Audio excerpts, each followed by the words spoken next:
Good morning दोस्तों। Times IAS में आप सभी का स्वागत है। दोस्तों लास्ट क्लास में हमने पुरापाषाण काल के बारे में चर्चा करी थी और अब हम पुरापाषाण काल से आगे बढ़ते हुए मध्य पाषाण काल और नवपाषाण काल के बारे में चर्चा करेंगे। दोस्तों मैंने आपको बताया था पाषाण काल 3 भागों में विभक्त है। सबसे पहला पुरापाषाण काल, पुरापाषाण, उसके बाद मैंने आपको बताया था मध्य पाषाण और सबसे अंत में मैंने आपको बताया था नवपाषाण।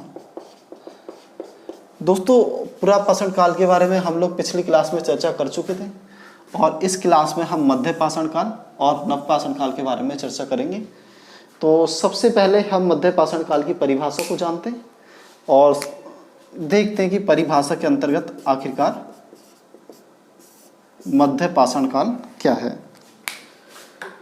दोस्तों मध्य पाषाण काल को परिभाषित करें तो हम कह सकते हैं कि मध्य पाषाण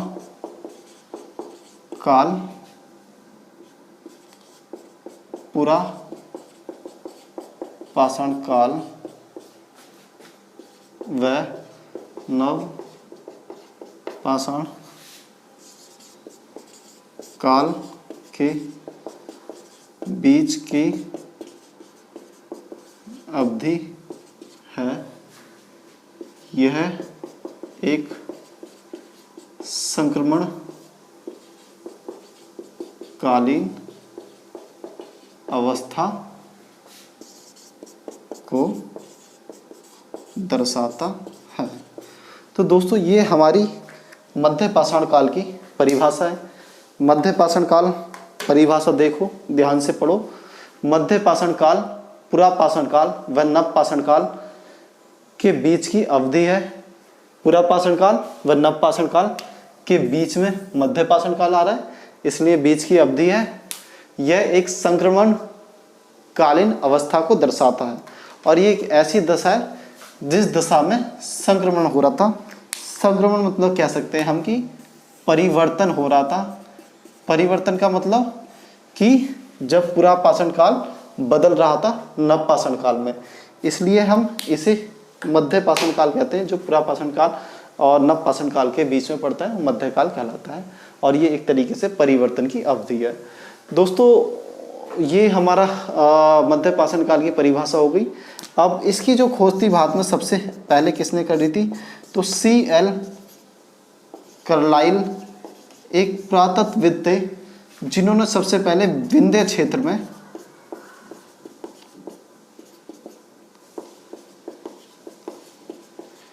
इस काल से संबंधित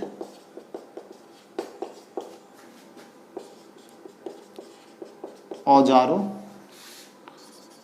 को खोजा था। और एक इस काल की एक महत्वपूर्ण बात कहें तो हम कह सकते हैं कि सर्वप्रथम मानव अस्थि पंजर या फिर मानव अवशेष भी हमें इसी काल से प्राप्त होते हैं। दोस्तों महत्वपूर्ण बात है जो मैंने आपको पिछली क्लास में बताई थी कि जब हम पुरापाषाण काल पढ़ रहे थे तो उस पुरापाषाण काल के हमें काफ़ी हथियार मिले हैं, औजार मिले, लेकिन मानव जीवाश्म या मानव अस्थिपंजर पुरापाषाण काल का अब तक कोई प्राप्त नहीं हुआ है। लेकिन यहाँ पर आके C.L. कार्लाइल ने विंध्य क्षेत्र में इस काल से संबंधित औजारों को खोजा था। सर्वप्रथम मानव अस्थिपंजर या फिर मानव अवशेष भी इसी काल से हमें प्राप्त होते हैं। दोस्तों महत्वपूर्ण बात है। अब आगे इस समय के हम औजारों की तरफ ध्यान देते हैं। तो दोस्तों इस समय के जो औजार थे उन औजारों की अपनी विशेषता थी कि मध्य पाषाण कालीन औजारों को माइक्रोलिस कहा जाता है। इनका स्वरूप ज्यामितीय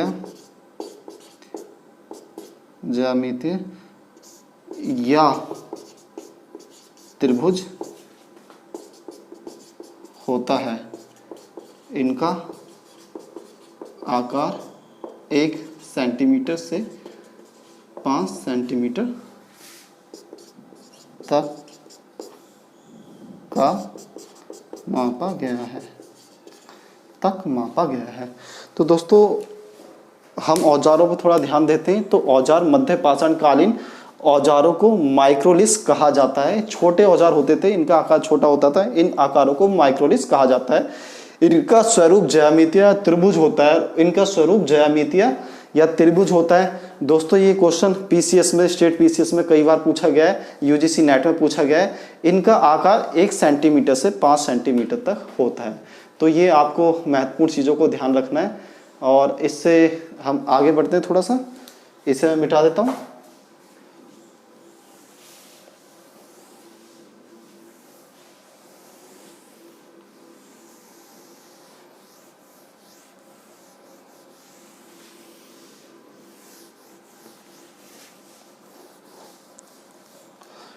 इस समय की आर्थिक गतिविधि को देखते हैं।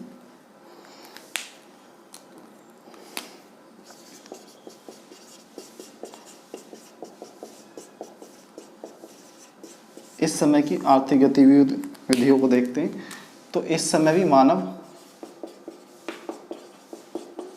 शिकारी व खाद्य संग्राहक, शिकारी व खाद्य संग्राहक ही था उसके साथ, परंतु शिकार व खाद्य संग्राहक की एक तरीके से कह सकते हैं प्रकृति में परिवर्तन आया था। बेहतर किस्म के उपकरणों या औजारों के परिणाम स्वरूप मानव की गतिशीलता में वृद्धि आई थी। तो दोस्तों ध्यान से एक बार इस चीज को पढ़े। आर्थिक गतिविधि मानव शिकारी व खाद्य संग्राहक ही था इसमें, जैसा कि पुरापाषाण काल में था, परंतु शिकार व खाद्य संग्रह की प्रकृति में परिवर्तन आया था। बेहतर किस्म के उपकरणों या औजारों के परिणाम स्वरूप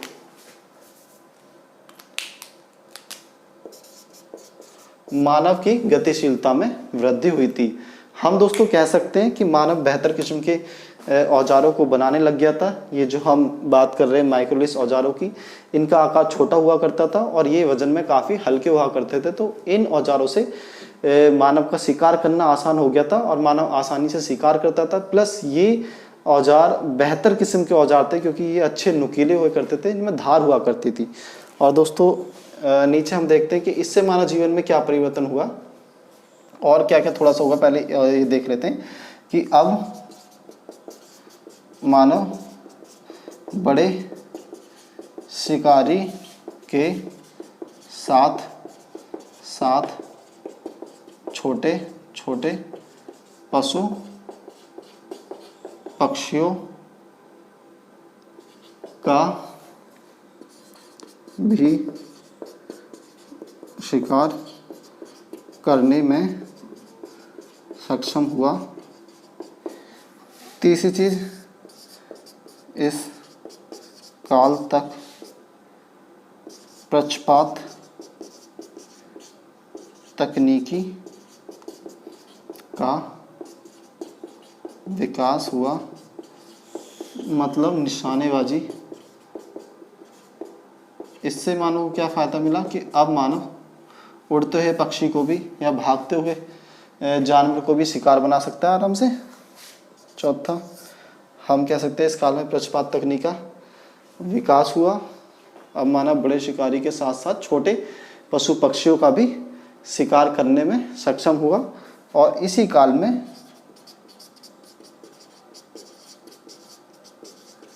मछली पकड़ने की तकनीक का भी पता चला। तो इस काल में मछली पकड़ने की तकनीक का भी मानव को पता चला। दोस्तों इन पॉइंट्स को आपको बहुत ध्यान से देखने की जरूरत है, क्योंकि यही वो पॉइंट है, यही वो बिंदु है जो आगे जाके मानव जीवन में परिवर्तन करेंगे। अब देखो एक छोटी सी बात मैं आपको बताऊं कि इन सभी चीज़ों का मानव जीवन में क्या परिवर्तन होता है कि मानव का पेट भर गया और अच्छा हो गया, अब मानव आराम से बैठा है। जब मानव आराम से घर में बैठा है तो उसके दिमाग में नई नई बातें आई हैं, और नई नई बातों के साथ ही वो नई नई चीज़ों को कह सकते हैं, नई नई चीज़ों का विस्तार करेगा या विकास करेगा। दोस्तों हम देखते हैं जब मानव को खाने की सभी चीज़ें आसानी से उपलब्ध होती हैं तो हम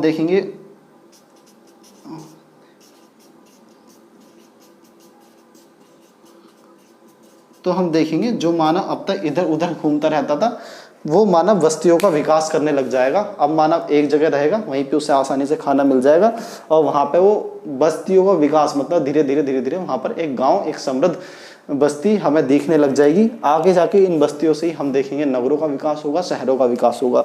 तो मानव धीरे धीरे बस्तियों के विकास की ओर अग्रसर होगा, क्योंकि अब वो एक जगह बैठ के आसानी से खाना ला सकता था, या खाने की तलाश में, शिकार की तलाश में उसे बहुत दूर दूर तक भागने की जरूरत नहीं थी। वो आसानी से शिकार कर सकता था और ला सकता था घर तक और खा सकता था। तो ये मानव बस्तियों का विकास होगा इसके परिणाम स्वरूप, और इसी के परिणाम स्वरूप हम देखेंगे आगे के समय में जनसंख्या वृद्धि होगी। जब हम मध्य पाषाण काल को पढ़ेंगे और मध्य पाषाण काल को पढ़ने के बाद नव पाषाण काल की तरफ आएंगे, तब हमें पता चलेगा कि इस काल में मानव बस्तियां बहुत कम देखी गई थी, लेकिन इस काल में मानव बस्तियां बहुत सारी रहेंगी। वो सब दोस्तों इन्हीं चीज़ों का परिणाम था। इन चीज़ों ने, इन सभी बिंदुओं ने मानव को विस्तार करने के लिए अनुकूल परिस्थितियां बना के थी, और मानव उन परिस्थितियों के अनुसार आगे बढ़ता रहा, विस्तार करता रहा। ठीक है दोस्तों, मैं इसे मिटाता हूँ, आगे बढ़ते हैं।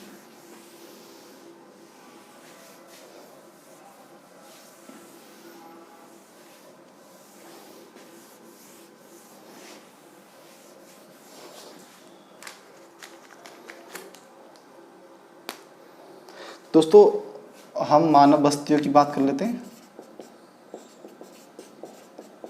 या फिर इन्हें कह सकते हैं मध्य पाषाण कालीन स्थल, या फिर मानव बस्तियां, या फिर मध्य पाषाण कालीन स्थलों की बात कर लेते हैं। तो दोस्तों एमपी में हम देखते हैं, मध्य प्रदेश में जो आदमगढ़ व भीमबेटका, आदमगढ़ व भीमबेटका मध्य पाषाण कालीन दो महत्वपूर्ण स्थल हैं। यूपी में हम बेलन घाटी व चौपानी मांडो, और उसके बाद प्रतापगढ़ में हम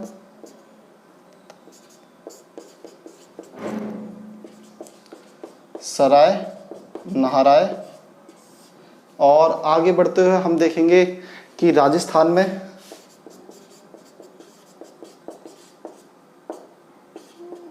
बागौर।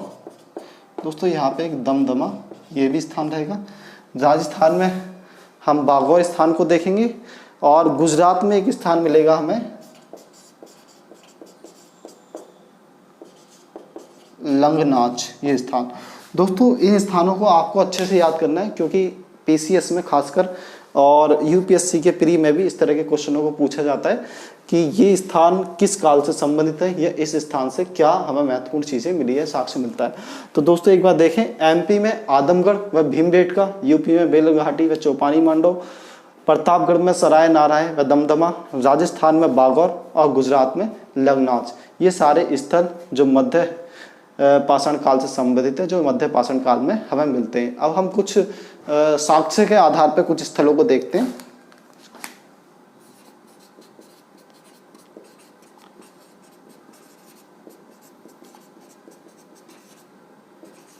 साक्ष्यों के आधार पर स्थलों को देखते हैं, मतलब साक्ष्यों के आधार पर कह सकते हैं कि किस स्थल से हमें कौन सी चीज़ प्राप्त हुई है, या फिर किस स्थल से हमें कौन सी चीज़ मिली है। तो दोस्तों यहाँ पर हम देखते हैं, एक तो मध्य प्रदेश का आदमगढ़ और राजस्थान का बागौर।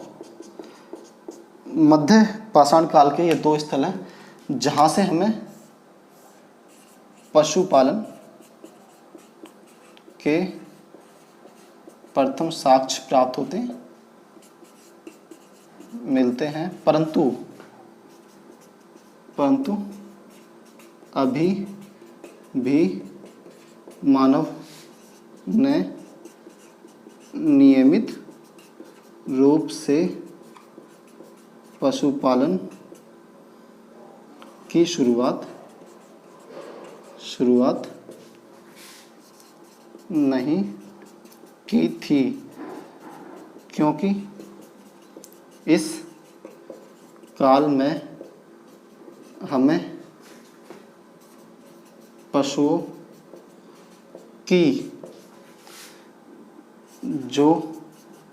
पशुओं की जो हड्डियां मिलती हैं जंगली किस्म के पशु थे। तो दोस्तों हम देखते हैं एक क्षेत्र, साक्ष्यों के आधार पर हम मध्य पाषाण काल को पढ़ रहे हैं और साक्ष्यों के आधार पर स्थलों को देख रहे हैं। तो एमपी में हमें आदमगढ़ मिलता है मध्य प्रदेश में, और राजस्थान में हमें बागौर मिलता है। और इन क्षेत्र से सबसे पहले हमें अगर पशुपालन का साक्ष्य मिलता है, परंतु अभी भी मानव ने नियमित रूप से पशुपालन की शुरुआत नहीं करी थी, क्योंकि इस काल में हमें पशुओं की जो हड्डियां मिली हैं वह जंगली किस्म के पशु हैं। ठीक है दोस्तों। और इसके अलावा हमें इस काल में गर्द चूल्हे के, सिलबट्टे के,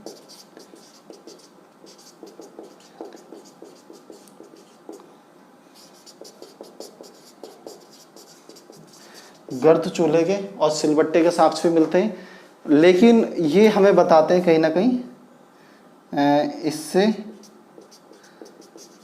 जानकारी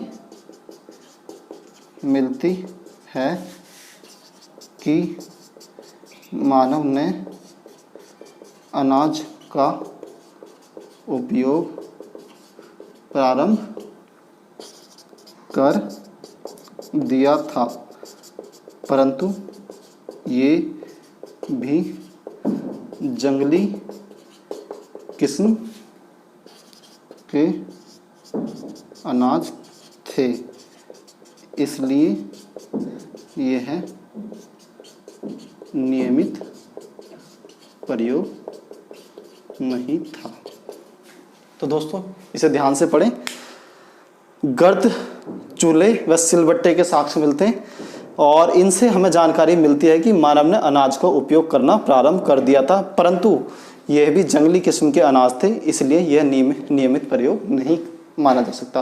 तो हम दोस्तों कह सकते हैं वो सारी चीज़ें जो आगे जाके नव पाषाण काल में जिनके हमें एक स्ट्रॉन्ग साक्ष्य मिलेंगे, मजबूत साक्ष्य मिलेंगे, वो यहाँ पे धीरे धीरे शुरुआत हो चुकी थी। हमें पशुपालन का साक्ष्य मिलता है और हमें गर्द चूल्हे के, सिलबट्टे के साक्ष्य मिलते हैं, लेकिन वो उन पे बहुत सारे अभी संशय हैं और ये कहा नहीं जा सकता कि मानव ने उन चीज़ों को शुरू करा था, लेकिन थोड़ा थोड़ा सा हमें उनके बारे में जानकारी मिलती है। आगे बढ़ते हैं दोस्तों।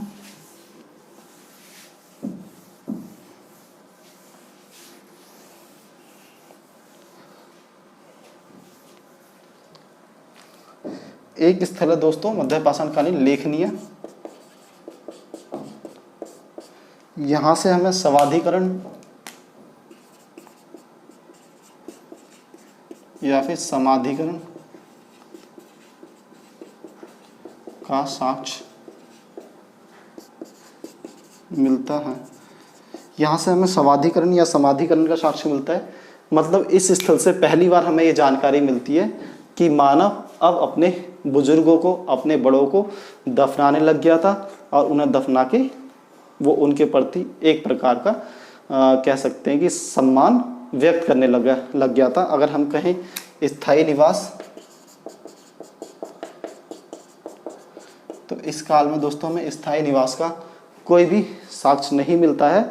और आगे हम देखते हैं इस काल के अंदर एक स्थल है महादा, जहाँ से हमें सर्वप्रथम बारहसिंह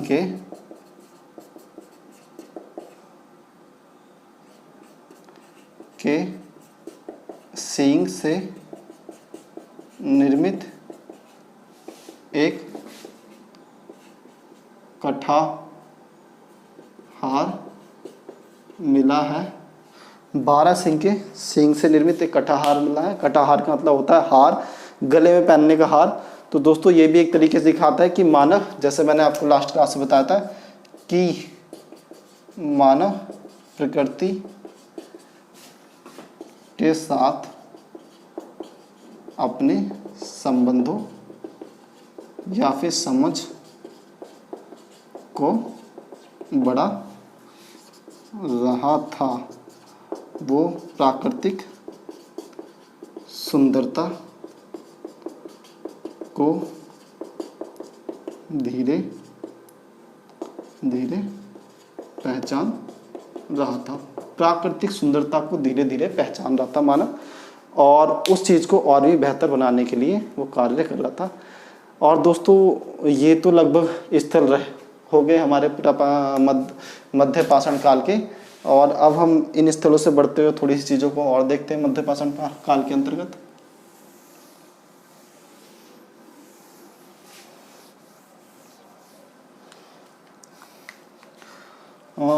मध्य पाषाण काल का मानव जीवन देखते हैं।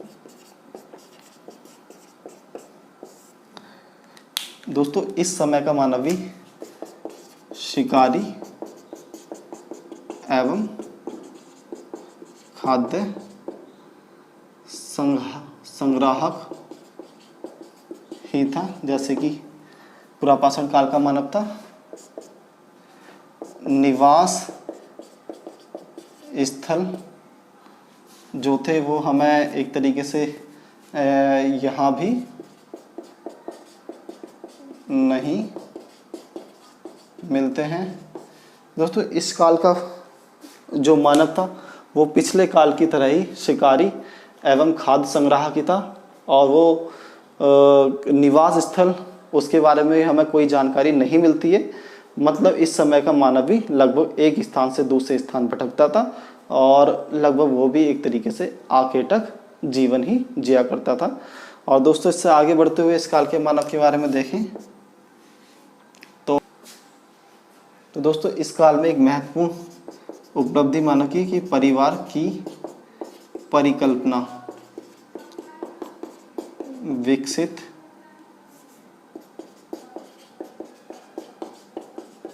होने लगी थी। एक महत्वपूर्ण चीज, मानव धीरे धीरे परिवार बनाने लग गया था, परिवार की कल्पना का विकास हो रहा था। दोस्तों हम कह सकते हैं परिवार की कल्पना कैसे विकसित हुई। पहले जो मानव था वो शिकार पे जब जाता था तो घर में जो बड़े होते थे, बूढ़े होते थे, उनके ग्रुप में जो साथ होते थे समूह में, वो सबको अपने साथ ले जाता था। लेकिन इस समय का जो मानव था वो बूढ़ों को और छोटों को, बच्चों को घर पे ही छोड़ के जाता था, एक स्थल पर छोड़ के जाता था, कह सकते हैं सेफ जो सुरक्षित स्थल होता था, और खुद शिकार करने के लिए जाता था।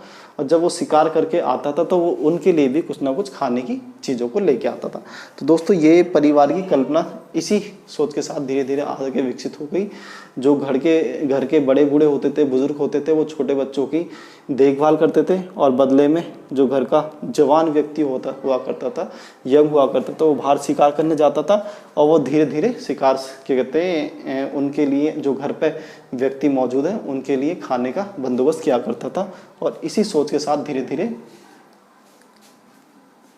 परिवार की कल्पना विकसित होती है।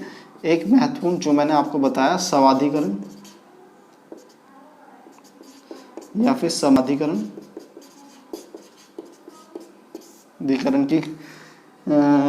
की शुरुआत, मतलब हम कह सकते हैं कि इस समय के मानव, इससे पहले क्या था, जब मानव जिस ग्रुप में या समूह में रहता था उस समूह में अगर किसी की मृत्यु हो जाती थी तो उसे वहीं पे छोड़ दिया जाता था या फिर फेंक दिया जाता था और आगे चल देते थे। लेकिन इस समय तक आके मानव और किसी की मृत्यु हो जाती थी तो उसे बाकायदा एक समाधि बना के उसे दफनाया जाता था, या फिर उस समय की जो भी व्यवस्था रही होगी सबके लिए वो करी जाती थी पूरी। तो हम कह सकते हैं एक तरीके से बुजुर्गों के प्रति सम्मान की भावना का विकास हुआ। और ये मध्य पाषाण काल की महत्वपूर्ण उपलब्धि रही, चीज़ रही, एक तरीके से विशेषता रही। अब हम थोड़ा सा इससे आगे बढ़ते हैं।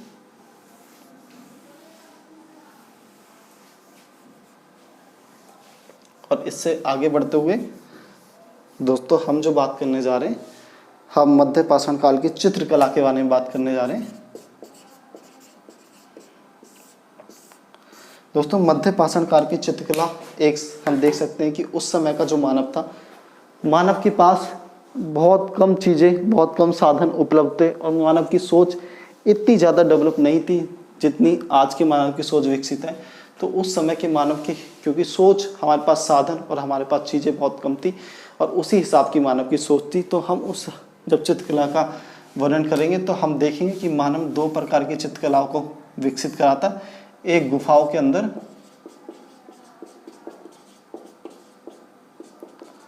और दूसरा गुफाओं के बाहर। ठीक। और मानव के ये चित्र होते थे, ये सांकेतिक चित्र होते थे। सांकेतिक चित्र मतलब जिनका कोई ना कोई संकेत या अर्थ निकलता था। और ऐसा माना गया कि मानव जब भी कहीं शिकार करने जाता था तो वो कभी कभी इन चित्रों को बनाया करता था। और इन चित्रों को बनाने के बाद वो इन चित्रों के पीछे कहीं ना कहीं अनुष्ठानिक महत्व को खोजा करता था। अनुष्ठानिक महत्व का मतलब होता है दोस्तों, महत्व का मतलब होता है कि आज भी अगर कोई आपके घर से भी जब कोई कार्य करने जाता है तो कार्य करने से पहले पूजा करता है ताकि वो कार्य शुभ हो, उसमें कोई भी अशुभ चीज़ें ना आए। उसी प्रकार से उस समय के मानव को ऐसा माना गया कि वो शिकार करने से पहले भी कुछ चित्र बनाता था।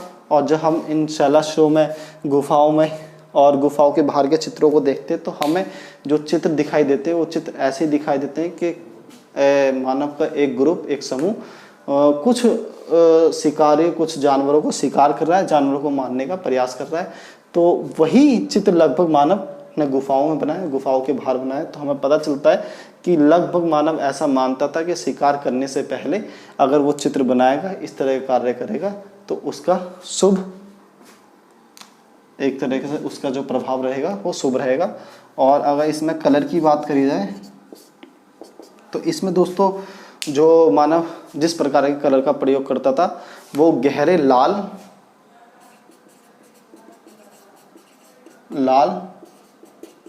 पीला व सफ़ेद कलर का प्रयोग करा गया है। और अगर हम स्थलों की बात करें जहाँ से हमें चित्र प्राप्त हुए तो हम देखते हैं कि उड़ीसा में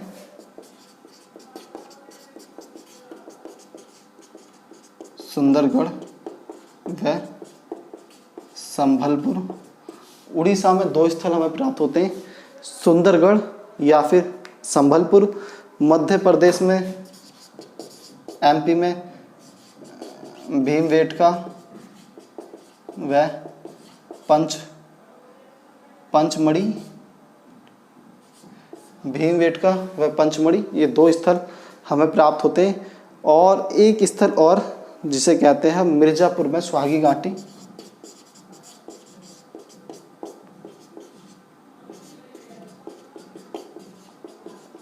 मिर्ज़ापुर में सुहागी घाटी, ये हमें लगभग चित्रकला के जो साक्ष्य मिलते हैं वो इस स्थल से मिलते हैं। तो दोस्तों इसके साथ ही आपकी मध्य पाषाण क्लास ख़त्म हो चुकी है और अब हम नव पाषाण काल को करने जा रहे हैं। और नव पाषाण काल के अंतर्गत हम सारी चीज़ों को देखने के बाद फिर मैं आपको कुछ क्वेश्चनों को दूंगा, उन क्वेश्चनों को आपको करना है और करने के बाद आपको मुझे व्हाट्सअप करना है। मेरा नंबर आपको थंबनेल पे मिलेगा और मैं आपके क्वेश्चन, जो भी आप मेरे को क्वेश्चन लिख के देंगे, मैं डेफिनेटली उसका जवाब दूंगा। आपको बताऊंगा कि आपने कितना बेहतर करा है और क्या कमियां छूट गई हैं। और उसके साथ साथ जब हम नव पाषाण काल ख़त्म कर लेंगे तो कुछ क्वेश्चन आपको मैं भी दूंगा, आपको उन क्वेश्चनों को ही करके दिखाना पड़ेगा। धन्यवाद।